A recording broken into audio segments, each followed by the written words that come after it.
नमस्कार दोस्तों, मैं अंकुर उपाध्याय स्वागत करता हूं आप सभी का आपके अपने YouTube channel share market analysis में। दोस्तों यहां पे आप सभी के साथ बात करूंगा आईटी स्टॉक्स के बारे में। आज भी आईटी स्टॉक्स ही हैं जो मार्केट को अपने हिसाब से चला रहे हैं।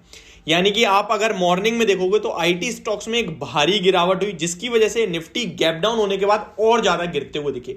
आईटी में रिकवरी, मार्केट ऊपर आई, हरे निशान में आई, लेकिन फिर से आईटी स्टॉक्स हाई लगा के दोबारा घूमते हुए दिख रहे हैं और मार्केट को भी दोबारा से लाल निशान में लेके आ गए।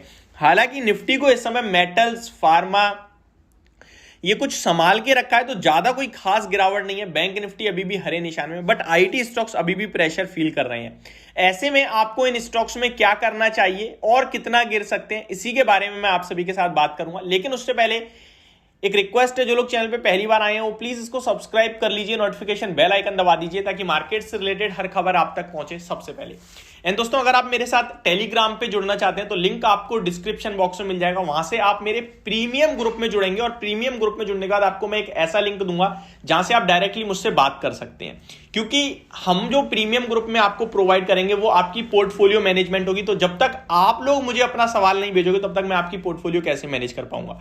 तो वहां पे जब आप मेरे साथ जुड़ जाएंगे तो आपको उसमें एक मेरे दूसरे टेलीग्राम का लिंक मिलेगा जहां से आप मेरे साथ कनेक्ट हो सकते हैं और हम अपने प्रीमियम मेंबर्स को ही कॉल्स और ट्रेड भी देंगे।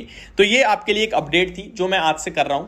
अच्छा, अभी बात करें अगर आईटी स्टॉक्स के लिए, तो इन्फोसिस स्टॉक जो है 1539 पे अभी आ चुका है। आप देखिए स्टॉक डेज लो है स्टॉक का 1530, यानी कि आज जो गिरता हुआ मॉर्निंग में दिखा वो 1530 था, लेकिन उसके बाद एक रिकवरी हुई जहां पे स्टॉक ने 1566 रुपीज तक के लेवल्स दिखाए और फिर वहां से गिरावट चल रही है, 1538 पे आ गया अभी आप। तो कंटिन्यू ये जो फॉल है ना, दोबारा से ये मार्केट को नीचे लाने का काम कर रहा है। आप कोई भी आईटी स्टॉक उठा लीजिए एक्सेप्ट टीसीएस में जो डाउन साइड नीचे देखिए, उसके बाद रिकवरी के बाद अभी तक गिरा नहीं है, बट ये भी मुझे लगता है नीचे आ ही जाएगा, प्रेशर कहीं ना कहीं नीचे ले आएगा। एचसीएल टेक भी सेम कंडीशन है, 1012 का स्टार्टिंग में लो लगाया, रिकवरी हुई 1040 तक गया और अभी दोबारा 1024 पे आता हुआ दिख रहा है आपको। विप्रो की बात करें तो यहां भी ज्यादा करेक्शन तो नहीं हुई है हाई लगने के बाद, बट हाँ ये भी नीचे आ गया है। 395.75 का आई है, 394 पे भी ट्रेड करा है, लेकिन मॉर्निंग में 388 तक गया था। तो यहां भी आप थोड़ा सा ध्यान दें। तो ये सारे स्टॉक ही आपको क्या दर्शा रहे हैं कि हम लोग खुले नीचे, फिर एक रिकवरी आई और वहां से अब धीरे धीरे गिर रही है। ये गिरावट चल क्यों रही है? तो ये गिरावट चलने के पीछे का मेन रीजन है एचसीएल टेक्नोलॉजीज। भाई एचसीएल टेक में प्रॉब्लम है तो बाकी के क्यों गिर रहे हैं, ये भी सवाल उठाइए। इसका मैं आपको बताऊं, जब किसी एक अच्छे खासे सेक्टर से एक अच्छा खासा शेयर कंपोनेंट कोई खराब चीज देता है ना, तो वो पूरे सेक्टर से रिलेटेड होती है।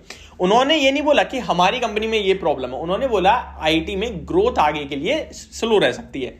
यहीं आप मैनेजमेंट की कमेंट्री सुनेंगे तो वो क्लियरली कहते हुए दिख रहे हैं कि दिसंबर क्वार्टर में ये एफआईआई छुट्टी पे चले जाते हैं और थोड़ी सी जो डिमांड की कमी हो जाती है और इसकी वजह से ही हम दिसंबर टू मार्च वाला क्वार्टर थोड़ा वीक देख रहे हैं। तो ये 1 से 2 क्वार्टर अगर देखें तो यहाँ पे नंबर एक स्पेसिफिक टाइम फ्रेम है, ये देखें तो पॉजिटिव है, यानी कि लॉन्ग टर्म के लिए कोई दिक्कत नहीं है, शॉर्ट टर्म में प्रॉब्लम है, इसी वजह से गिर रहे हैं। ऑलरेडी 5 से 7% का फॉल आपने देख लिया है कुछ आईटी स्टॉक्स में और कुछ और गिर ही रहे हैं। तो मुझे लगता है यहाँ पे आपको ट्रेडिंग व्यू तो क्लियरली एग्जिट का है, लेकिन इन्वेस्टमेंट व्यू आप चाहें तो इन्हें बेचना बिल्कुल भी नहीं है, चाहे तो आप इन्हें एक्यूमुलेट करते रहें, यानी कि गिर रहा है थोड़ा और उठा लिया, थोड़ा और उठा लिया। एक्यूमुलेशन के बीच में एक चीज आपको जरूर ध्यान रखनी है, वो ये है कि आपका शेयर इतना ज्यादा ना हो जाए पोर्टफोलियो में कि बाकी सब एक तरफ और इन्फोसिस या फिर एचसीएल टेक, विप्रो, टीसीएस जो भी है वो एक तरफ। यानी कि वेटेज को हमेशा काबू में रखें। कभी भी कुछ ही, मैं कहना चाहता हूं सिंपल सी बात है, बाजार में आपका कॉन्फिडेंस भी जो होता है ना 100%, वो भी अपने आप में केवल 70% रखो, क्योंकि 30% तो मैनेजमेंट को आप देख ही नहीं पा रहे ना, क्या हो जाए, क्या डेवलपमेंट हो जाए, क्या सरकार बोल दे कुछ, तो वो सब एक एक्सेप्शनल केस रहते हैं। तो यहाँ 100% कुछ नहीं, तो इसीलिए पोर्टफोलियो को मैनेज करना बहुत इंपॉर्टेंट होता है, डाइवर्सिफिकेशन बहुत इंपॉर्टेंट है। मेरे पास कभी कभार कमेंट आते हैं, भाई मेरी पोर्टफोलियो देख लो एक बार, विप्रो, टीसीएस, एचसीएल टेक, टेक महिंद्रा, ये मेरी पोर्टफोलियो, थोड़ा माइंट्री ऐड कर दिया, थोड़ा टाटा एलेक्सा ऐड कर दिया। ये पोर्टफोलियो थोड़ी है, ये तो आईटी 20 खरीद लेते आप इससे अच्छा, तो ये तो पूरा आईटी सेक्टर उठा लिया आपने।